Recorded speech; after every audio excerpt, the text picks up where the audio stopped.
Here's my 3D printed Nunchuk collection. So, after designing some print-in-place chain, I thought a nifty use would be to make a pair of nunchucks. So that's what we have here. Solid handle.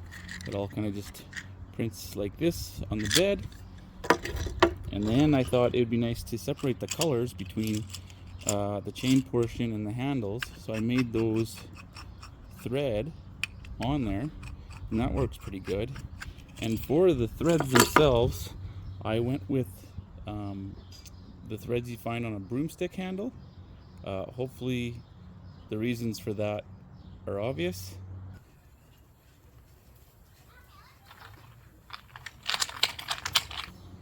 And I also made one set of the handles hollow, so that's handy for storing things. And you have a little stash in your nunchucks. You can store a pencil, or another pair of nunchucks.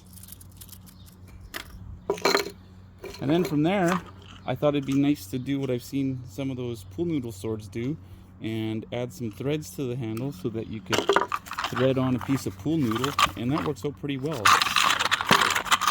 Pretty satisfying to swing it around. So hopefully you like it. Let me know what you think.